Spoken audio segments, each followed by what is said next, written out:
All right, well, let's jump in and get started. Okay, so I have a special guest with me today. I know you guys are tired of listening to me talk, so I decided to invite the lovely Regan Gallo Fenz, Miss Washington 2022, to join me today so that we could talk about all things Miss America Oh, yeah. and whatever else we end up Yeah. talking about, I right? feel like we'll get off topic, but it'll be fine. Well, I'm excited to have you here. So I know everybody mostly who would watch this knows who you are already, but why don't you just give a little lowdown about what your pageant history has been and then where you're at in life now? Alrighty. So my pageant history, well, most recently I was Miss Washington 2022, and I got to go compete at Miss America just this time last year. Prior to that, I was Miss Pierce County, and then in 2016, I was Miss Pierce County's Outstanding Teen. So I stayed with my local title. Currently, I'm using my scholarship money to go pursue my master's degree down in Phoenix, Arizona. So I'm excited to be home and to do this with Breann. Yeah. And what is your master's program? So my master's program, it's at ASU, Arizona State University, at the Walter Cronkite School of Journalism, and it's a Master's of Mass Communication in Journalism. So like all of us pageant girls with good public speaking skills, I do want to be a reporter, anchor one day, maybe even a host, and it's a really great media broadcast school to do that at. So you have a really cool story that I know a little bit about, but I don't know the whole thing about how you ended up with this particular opportunity. Can you, first of all, I would like to know how much scholarship money have you won in total? Do you know that number? It is about around 24,000. Okay. And that's over how many years of competing? Oh, that was just in the past year between Miss Pierce County, Miss Washington. When I was Miss Pierce County's Outstanding Teen, I want to say I used about I won $2,000 that went towards that first year of college. Yeah. So then we complete college, and now we have an opportunity at grad school. How did you end up at that school? Because this is a really neat story. It is a neat story, and it's all about networking and connections and what people don't realize what the Miss America organization brings throughout all the professional development and great women. So I had always had my eye on Arizona State's Walter Cronkite School. It's a great media school. And through my networking, I knew two other women who had competed in Miss America, in the Miss America program, that had also went there after their time. So Annika Abbott, who's now a reporter down in Santa Barbara, she was actually first runner-up to Miss Washington when Lizzie won. And she was Miss Pierce County as well. I think she was Miss West Sound at one point. And she went to the same program I went to, and she recommended me. We had to get like 3 recommendation letters. So she was one of the gals that helped me. And then also Amanda Mason, who lives in Tri-Cities now. She volunteers with Miss Tri-Cities. She actually competed and was first runner-up to Miss New York when one of the Miss New Yorks won Miss America. So then she actually assumed that title of Miss New York when that happened. And she went down to Arizona as well, too. So I had 2 pageant gals who were alumni themselves that helped me get into this program. So these connections that you make throughout your year, I knew Annika when I was Miss Pierce County's Outstanding Teen. She was the outgoing Miss Pierce County at the time.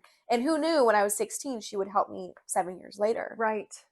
Yeah, those connections are so important. That's why we're always thinking like a businesswoman, right? When we're pursuing our opportunities here. That's awesome. And so I'd like to know with regard to presenting yourself in service as a title holder. I wanted to ask about that.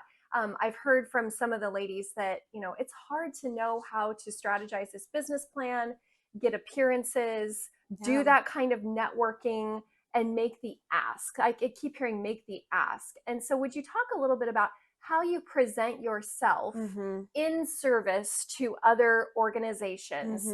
So that, like, you had a relationship with the Crohn's and Colitis Foundation. So how did you present yourself to them so that you weren't asking them to do something for you in terms of making appearances, but you were presenting yourself to them in service? Would you talk a little about that? I think the biggest thing that helped me was when I wasn't competing. I actually took a few years off between when I went to college and when I decided to finally compete for Miss Pierce County. But in that time, I still volunteered with the Crohn's and Colitis Foundation. It didn't matter if I was competing or not, because it was something I was so passionate about.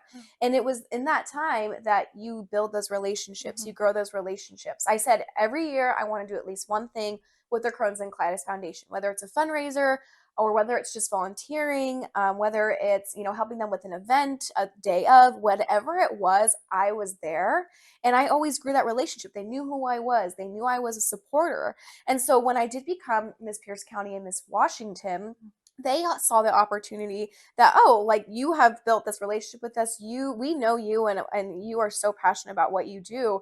Let's take that one step further. And then it just opened the door so much easier to do some more service initiatives. I got to actually go meet the CEO of the Crohn's and Colitis Foundation all the way in New York during my year. And that was because I had grown those relationships with the chapter here in the Seattle area. I was able to MC a few of their events throughout the year and really bring more awareness to my own cause. And so when you aren't competing, take advantage of that time too, because you want to have life experiences throughout your pageant experiences. And I think that really helped me diversify who I was, and it made others, it made it easier for others to open those opportunities for me. Yeah. So talk a little bit about taking time off, because I actually think that's really important, because of the age range now that women can compete in the different organizations, pageantry organizations. You can start young and you can just keep going. And so what would you say the benefit is to considering taking a year or two off? I know in your case, it wasn't necessarily your choice. There were some other external circumstances that made that happen for you. But if a young woman was actually to consider, or if by circumstance she ends up not being able to compete, that's not always like something that should be a crushing blow, because there's opportunity there to continue your personal growth outside of actually getting back on a stage and competing.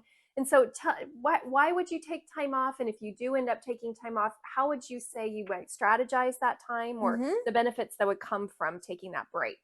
Yeah, well, I mean, things take time, life is busy. And for me, I'm not only was I dealing with my health, but I was starting college, and even in college, I was focused on classes. I was focused on internships and just doing new things. I moved to Seattle, and in that there's different experiences you want to make. And I think the one thing that really added to my own experience is pageants were a part of my life, but I didn't make it my entire life. I didn't make it my entire personality. It was something that I loved and I was good at, and I continued making friendships through it. But I also really wanted to make friendships in other pockets of my life, other experiences. I traveled to Europe a few times the time I was off. I did like 4 or 5 internships throughout the city of Seattle, in different kinds of business and marketing sectors. I volunteered. I did a musical in college. Just had some of those bigger life experiences. And I remember I traveled. I was working actually for Victoria's Secret Pink for a while, as a marketing representative. So I actually got to go to Ohio twice to their business offices, and have those outside experiences that then added to how I was going to market myself as Miss Pierce County, Miss Washington later down the road. And so I think as young women, and now we do have this time frame where it's 28. And, I was only 22, 23 when I came back. And so that's a lot more time. Yeah. And so whether it's school or whether it's work or something you want to go after, have those experiences. And then it just makes your interview and it makes your writing and your resumes so much more, has so much more depth to it. Because they see that you're working on yourself as a person, but not just in the pageant realm. And the pageant realm is only just adding to who you are and what you love to do. And of course, those kinds of opportunities you wouldn't have had time for if you were prepping for a pageant. You certainly wouldn't have engaged a musical. No.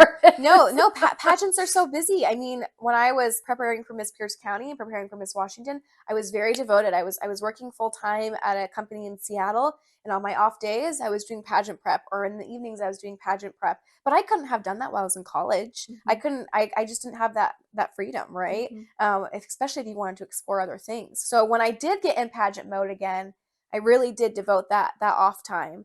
And I was really methodical about how I wanted to approach going to that competition, really early on. Right. So one of the things that you mentioned there that I really want to hone in on is pageant prep, right? Mm-hmm. And sometimes it feels a little ambiguous, like what am I supposed to be doing with my time as a contestant Yeah. to get ready? And you kind of learn that as you go. Like you Yeah. don't necessarily know that your first time through. And then there are things when you get to competition, you're like, oh, I wish I would have spent more time on preparing this area of my competition. Mm-hmm. When you say I was very busy doing pageant prep, give me like one or two things Oh that you gosh. really focused in. So Yeah. when you say like I was spending my evenings or I was spending my weekends and I was very busy and very devoted, what Mm-hmm. kinds of things were maybe just one or two things that you were like, I Yeah. spent my time doing this because it was important to my preparation? I think one thing is I'm a dancer and a singer, and Miss Pierce County I danced, and Miss Washington I sang, and so I was traveling to see a vocal coach at least once or twice a week from Seattle to actually down to SeaTac, and that's time in itself. If Oh, you're yeah. seeing them twice a week and you're taking that commute, you have to be devoted to and disciplined to take that time out of your day. Yeah. That's an example. And when I was dancing, it was getting into a studio or finding a studio that they had schedule for you and you had to make schedule for them so you could go and do that. So that's talent, that's something we've been doing for a long time. You got to keep up with it, especially as women get older and their bodies get older. It's like, oh my gosh, I have to dance again like I was 16. And then another thing I would say is just in the car driving, getting used to on stage questions. There's actually some really cool podcasts on Spotify that rapid fire kind of on stage questions. So in the car, going to an appearance or going to a volunteering event for the Crohn's and Clyde's Foundation, if it was an hour drive, I would just put that on, start listening to questions, and it just started to get me thinking about how I would want to frame something if I was asked it in an interview, or what are some political hot topics that I really want to just make sure I have a good solid opinion on if I do get asked. And it was those times, even when I was really busy, where I was able to get that practice. Go ahead and throw out, do you remember the name of that particular podcast? It's, oh gosh, I want to say it's like Pageant Powerhouse or something like that. I'll find the name. Because it was really great. I know other ladies in our circle have used it too, but it was really helpful. Yes, absolutely. And we're all about providing resources here. So I'll make sure and put that in our notes so that other people can access that. All right, let me see here. I had some specific questions for you, but I really want to get to Miss America. Yes. Because Miss America is coming up and I get to go this year. I know, I heard. So you participated last year. I know obviously a lot of things have changed about Miss America. Oh, yeah. Over the course of the past year, but some things haven't changed. And so I'd really like to talk about those things that remain the same over time with this gorgeous grand lady we call Miss America. And so would you talk a little bit about your Miss America experience? And specifically, again, because we're focused on preparation, how we get ready to do the job. Would you tell me a little bit about how you prepared to go? And then I'm going to ask you some specific things about your time there. So kind of before, something that really helped me was making sure I had my interviews with different panels of judges. So that was always important. At least once a week or maybe twice a month, I was doing a panel interview. And at that point, as Miss Washington, you're pretty used to interviews, but just to keep up with things, right? I would always listen to like the NPR podcast or just something, even like the Wall Street Journal, like daily podcast, to just make sure I was, asked if I was asked about current events, I knew, right? Something that really helped me though, leading up to Miss America and even Miss Washington was having a dress rehearsal. And I really liked this idea. So, you're busy getting your wardrobe, getting your talent down, getting your everything, the jewelry, the arrival outfits, everything. It's a lot to do. And it's a lot to pack. And before you do your final pack, my mom's a school principal. She has a school gym.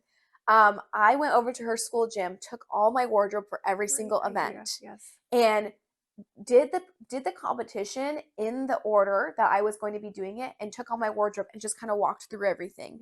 Because if some hemline, we had just fixed, but I really hadn't had the chance to really walk in it and feel for it yet, that was the chance to do that. Or that was the chance to walk in my new interview outfit and do a few practice on stage questions just so I knew how this was going to feel. And oh, you know what? I'm moving around too much. Maybe we need to hem this on our sleeve. Those little things that you don't really think about until you're on stage we did that. We made it like an onstage experience to ensure that every little thing that we had done up to that point was going to work when the time came. Yep. And that really helped. And I started with actually a panel interview, and then we went on to, you know, the onstage portions. And so it was just like, oh gosh, like I don't want to say not a seminar, but like it was a real life experience to help me. Right. And then I felt more confident because there's so many details that you have to do and prep, and then you feel like I don't know if it's all going to work, you know, and it gave me the chance to, even if all the way down to the earring. Yeah. Is the earring going to work for the movement I have to do for this part of my competition? That matters, because if it flies off and it throws you off during your onstage portion, that could affect your score. It's all of that. Well, and moreover, affect your mindset. Exactly. When you're actually in competition mode and then something weird happens, you know, the strap on your shoe breaks, your earring falls off, your cuff is flapping around as you're using your hands, gesturing during onstage question.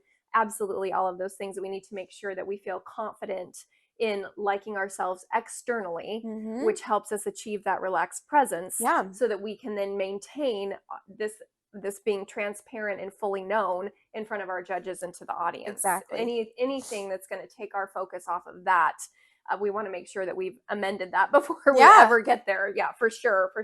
All right, so I want to know, let's see here. So Miss America, when you got there, when you arrived, what was your first thought as you, I mean, I had an experience where I was getting off the plane and it was like, whoa. Yeah. But for you, what was your experience like when you got there and you had your first oh look, I'm at Miss America? Yeah, so I think so for our group, we actually traveled to New York first, and we had about 2.5 days in New York, and then we traveled all together in Connecticut in a bus. And so just to speak on New York first, because that's the first time that you're seeing all the girls, and we did all meet in the summer prior, but you're all tired, you're all jet lagged, and everyone's kind of understanding of like, okay, we're here, we're excited, we're tired. And it wasn't really until we went out to New York City the next day where we were all together, we're like, wow, this is a big group of women that I'm with. Like, it was just like, and it gave us a chance to have fun with each other before actually getting to the competition scene. And I really appreciated that, because we got to really get to know each other just as women. But then when we drove to Connecticut, and, you know, you saw the Miss America stage for the first time, and then that was like, oh, okay, we're actually here. Like, here's the stage. We're getting on it. We're going to start practicing. It was kind of shocking and overwhelming. And you're used to working, you know, you just want to become Miss Pierce County, and you just become Miss Washington. And then you're like, oh my gosh, like, here I am, you know? And it was very surreal. And that's kind of when the jitters of all the women's, it started settling in. Like, this is competition. And so I think just being really authentic and true to yourself, even when all this buzz is going around you, is so important, because I mean, everyone's different in competition mode. And even myself, I wish I had given myself more ease. I think I was like so nervous and I want to do so well.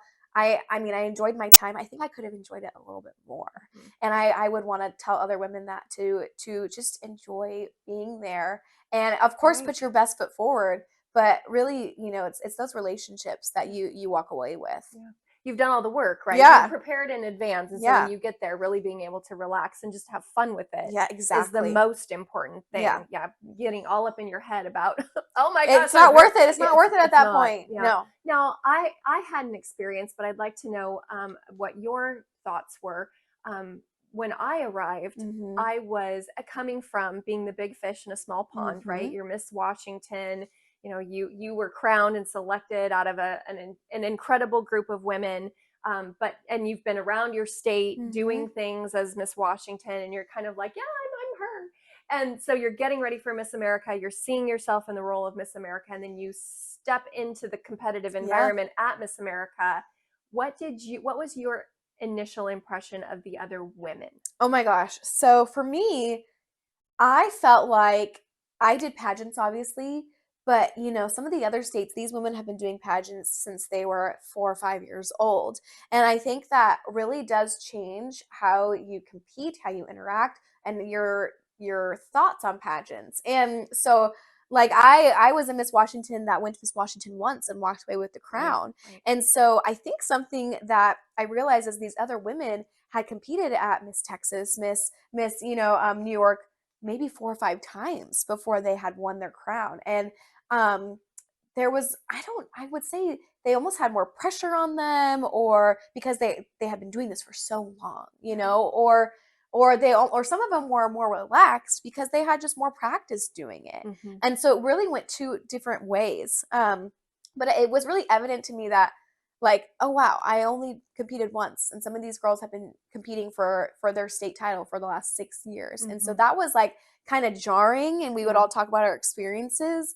And so I kind of felt a little fish out of water a little bit. I was like, well, I just came once and walked away with the crown. And so that was really interesting. But no, all the women, I mean, any one of them could have been Miss America. Like, truly, it's really just whoever the judges really liked that day. Like, meaning, like, everyone has something that they're so passionate about. They worked for years on. Mm-hmm. They're all, really goal-orientated women. And that was really refreshing to be around, because as Miss Washington, you're lonely. You're the only Miss Washington. You're the only one experiencing this. And you're the only one, traveling the state, and then you have goals after, whatever, right, when your year's over.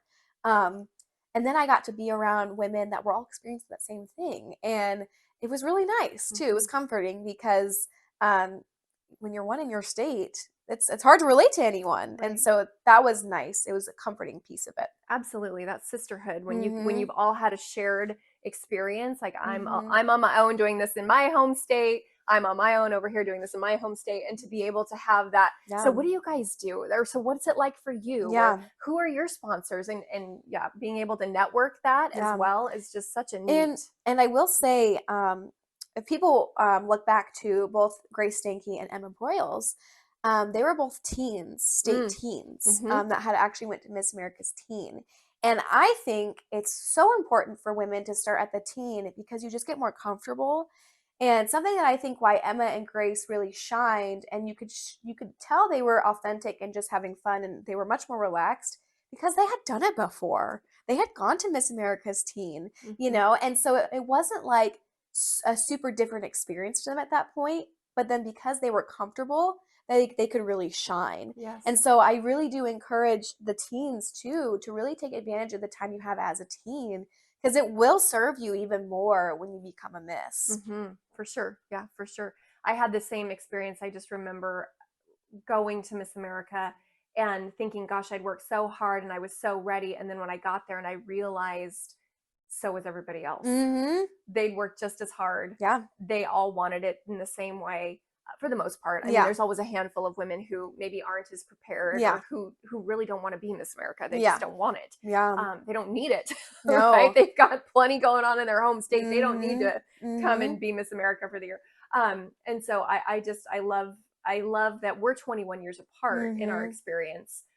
But we had the same experience, and that the caliber of woman who ends up on the Miss America stage, it's amazing. It's the creme de la creme, for sure. What's one thing that you'd wish you'd known before you got there? Oh gosh, I'm gonna have to think about this. Yeah. One thing I wish I would have known. One thing I wish that I would have known. Yeah, give me an example. I didn't know how exhausting it would be. Like, you're on adrenaline when you first arrive. You're jet lagged, obviously, but you're still so excited to be there. And then about the middle of the competition time, everything starts to really, like you said, settle. You get a little bit of that nervous excitement. And then by the time you get to the actual competition, you've been through all the rehearsals, you've been to all the special events, you've been putting it all on every day, all the makeup, all the clothes, all the heels, and your body is just physically tired. Your eyes are tired. Your face is tired of smiling and photo ops. And it's just a truly exhausting experience. And really, by the time you get to finals, you're exhausted. Oh my goodness. The only thing getting you through is the adrenaline at that point. And so I wish, a lot of people told me, rest, put your feet up, try and rest whenever you can rest. I wish that I would have taken more of that advice, but at the same time, I'm really glad that I invested as much as I did in the other women and in the sisterhood and in the fullness of the experience. Exactly. Instead of I mean, there were some gals who went and took naps, and I never did that because I just didn't want to miss out on anything. Yeah. Yeah. Oh gosh, I think something I wish I'm trying to think like what do I wish I would have known? I mean, we were exhausted. I think the other thing that was hard is you hardly got to see your families, and then you hardly had time, even in your hotel room, to call your family on the phone because you were so exhausted and because it was 10, 11 o'clock. You didn't have much time. You needed to just go to bed and prepare for the next day. So I think just ensuring when you have your send off or ensuring those few days before you leave, really just taking that time with your family because it's hard when you're all by yourself and you're with the other girls, but there's that aspect of comfort that you don't have. So I wish I would have prepared for that better. Oh gosh, what else? I'm trying to think. What else would I wish I would have known? I think for me, I just wish I would have been easier on myself. I'm a very competitive person, and I always want to put my best foot forward. And I think for me, I really stayed within my circle of I was very close with my kind of Pacific Northwest states and with Miss Oregon and Miss Alaska. And I did branch out, but I wished I would have branched out more, but I was just so kind of in my head a little bit. And I wish I would have just told myself, hey, just have fun, just branch out a little bit more. Because I think you are a different person once competition's over. Yeah. And you end up spending a lot of time next to the states that you're in the close to in the alphabet. Yeah, I know. Yeah. Like and Grace, that's kind of a bummer sometimes. Sometimes that's a bummer because you get pigeonholed with only a certain group of girls. And actually, luckily, Grace Stanky was Wisconsin, and so Washington, Wisconsin, we got to spend a lot of time together. Awesome. But then there's other states that at the end of the week you don't know. Yeah. So I think that's very true. Making the effort to really try to get to know everyone because you do kind of get pigeonholed with one group of women. Yeah, and just so you know, here 21 years later, we still stay in contact. My fellow Miss America sisters are we support each other in our endeavors. We're still in touch. There are occasions we get to see each other still. So those relationships, and especially even if you didn't get to know somebody super well during competition, because of the networking opportunities, because of staying in contact, there are other opportunities to then get to know them better down the road or partner with them in 100%. A business venture or things like that. So there's lots of opportunities to continue to get to know each other even after the fact. But the sisterhood is the ultimate. It is the ultimate. All right. So I want to talk, leave Miss America for just a minute, unless there's anything else that you want to say on Miss America. No, I think we covered it, and we can talk about it more later. But I want to know what your next question is. Okay. So thinking on preparation. If there is, and speaking specifically to Miss America women now, and I'm thinking about the teens and the Miss, do you have, with regard to preparation, one tip? You've already talked a little bit about, interview, how I spent my time in the car, some of those kinds of things going into it. I love the faux pageant. Like I just set myself up a dress rehearsal. Those are all great tips for preparation. I want to see if I can draw one more out of you.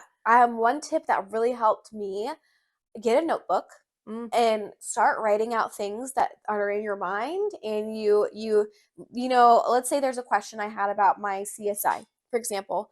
And I actually would write down my answer, and then I would write down a few drafts of it. And it just helps you get your words in here onto a piece of paper. And then you just kind of start reading it back to yourself. And it just helps you frame your answer so much better. Or even if it was like, I remember, COVID-19 was really big in our year, right? And the vaccine. And as someone who has struggled with an autoimmune disease, and also had ups and downs with my own medication, I remember that was a topic I really wanted to ensure that I had a good answer on. And I would actually write out my answer and just kind of, that was the way I worked it out in my head before I, went into a judge's room. And so get a notebook, write down your thoughts, write down, there's certain things that you want to say, or if you want an opening this way, or if you want the closing this way, write it down first. And you're going to go through a few different drafts of it before you figure out how you really want to say it. But I definitely think get a notebook and just let it be like your notes notebook and pour everything out. I think that's very helpful. Sometimes our thoughts get a little bit jumbled in our head, And as we write, we're able to then also process with the subconscious mind how we feel about those things. And as that comes out of in our writing, and then we're able to read it back to ourselves, it further solidifies our mental picture about what it is that we see when that topic comes up. It allows you to then journal out your personal experience, like with the vaccine and your own autoimmune disease. And then it allows you to have the emotional response where you're like, oh man, that really gets me. I really feel that when I think about answering in this way, I can really feel that without having to write it down and memorize it, but write it down and say, well, what if I answered it this way? Does that feel good to me? Does it feel inclusive? Am I excluding anyone in my answer? And even just like your marketing questions. How are you going to market Miss Washington or Miss America? Anything like that. How are you going to market your CSI? It's all those questions that I think would be great to start just writing down, jotting your notes, whether it's bullet points first and then you frame it into an answer. But it really just it helps your mind flesh it out. Yeah, I agree. And I'm big on journaling anyway, because that's how I like to learn, by note taking. So that's really helpful to me. But I would say, even like, if you're not that person, even just speaking to your phone and videoing yourself or doing voice memos and being able to go back and re-listen to yourself talk it through would also be helpful as well. Would you agree? Oh, 100%. Hearing yourself after you've talked, and then you realize, oh man, I didn't like the way that sound, or I said this, or I could have opened this in a better way. Or even just the tone of your voice. How is the tone of your voice coming off to a judge or to an audience? Listen back, because you'll understand. Actually, something I did in my old sales job, and I brought it into pageants, was when I was talking to a client, I would record, and when I would ask questions and they would answer back, and then I would follow up, my boss would make me re-listen to those. And how could you have answered his question in a more thorough way, or how could you have followed up in a more thorough way? And that's the same thing you can do with a judge, right? Is how can you change up your response? And so it's listening back. Yep, I like that. That's a good one. Thank you. Okay, so I squeezed one more tip. You out did. Of there. Let's see. Last question here, and because I know that we're short on time. One technique that you, or approach, right, that you learned going through your pageant experience, that you loved, and you applied it in competition, or you applied it to your preparation, a technique or an approach. So one of the things for me when I was competing, when I learned Don Baker's approach to using the subconscious mind and being emotionally driven in interview, it completely changed my comfort level in being able to speak to a panel of judges, or being able to speak on stage, or being able to speak to anybody, really. Because I didn't feel the pressure that I had to get everything absolutely 100% right. But instead, I only had to speak about my personal experience and my personal knowledge. And I didn't feel like I needed to worry then about judges trying to trick me, or trip me up in responding to something. So that was a technique that I applied and loved, and it's one of my favorite ones to now share with other women. So what about for you? Is there a technique or an approach to something, like with it could be walk or presence, or the way that you prepared your mindset? I think going into interview for mindset, a big technique for me is to always just be high energy and really just enjoy, like, remember at the end of the day, these are just people and you're just a person, and they want you to do well. Yes. And on stage too, they want you to do well. It's intimidating. You have an audience, you have how many eyes looking at you, but they don't want you to do bad. They want you to do well. They want to have fun watching you. The audience wants to have fun watching you. The interviewers want to have fun talking to you. And that's what I took every single time. Like, it wasn't worth going out there being nervous. Have fun, because they want to have fun with you. Right. And so when you change that mindset of like, oh my gosh, they're really going to get me with this question, or I'm going to slip up on stage. Like, no, like, go out there and just realize that the audience is there to have fun. They might be supporting this person or that person or whoever, but at the end of the day, they want to enjoy what they're doing and what they're seeing on stage. And so when I made that switch, that really helped me, and especially in interview, because it's more personable. You're maybe a few feet away from them, and if you can start just adding your own personality, joking with them, and when they do try to give you a tough question, how do you turn it around really, really fast to where you control it and you say, you know, this is my answer to that, but I really want to talk about how I'm going to market my CSI as Miss Washington and how I already have the Crohn's and Colitis Foundation on my side, and we have these events lined up that I can do as soon as I'm crowned. And so here I'm taking a hard question. I turned it around. I answered it really fast. I didn't need to go deep into it. No. But I was so excited and so energetic that I wanted to talk about what I'm passionate about. Yes. And that's what I did. Yes. And that's guiding the interview. That's helping the judges go where you want them to go so that you get to talk about the things that would make you unique to the job of Miss Title Holder. You're bringing out your own best. Yeah. And helping them along, because sometimes the judges need a little help. I mean, yeah. let's just be honest. Yeah. Because they are just people. And they're just people. They want to get to know you. Yeah. And sometimes the direction that the interview is going or the direction that the questions are taking are not always the most beneficial for being able to showcase the you that you're trying to reveal to them. Yeah. Yeah. So being able to switch that around there. Switch it around and just remember, they want to have fun. They have to go sit through 20 interviews or 30 or 50. You know, at Miss America this year. Yeah, or Miss America this year when they have so many. So have fun with it. Yeah. All right. Well, Regan, I'm so grateful that you took Thank the time you. out to share with everyone you. some of your expertise. We got to talk a little bit about Miss America. I'm so excited for that this year. Will you be watching? Oh, I'll be watching. I start my next semester literally the week before, so I can't go. But of course I'll be watching. I have to support. And you just know exactly how they're feeling. Yeah. So it's fun. Yeah, it is. I love how I have a watch party with some of the gals that I competed with at Miss Washington. Fun. The first time I competed, we still do. We get on our phones and we're texting each other and doing a little watch party together. But I would love to have you come back again. Yes. And I would especially like to talk with our audience about what you're learning in your master's program. Of course, because I think that's so helpful in terms of presentation and public speaking and being able to speak in front of a camera and be comfortable with that. And so I'd love to get you back another time. Will you come back? Oh, I will come back. Okay, awesome. I have so much to talk about. There's so much growth that you take from Miss Washington to that next step of your life. So of course. Yeah, great. All right. Thank you so much for being here today.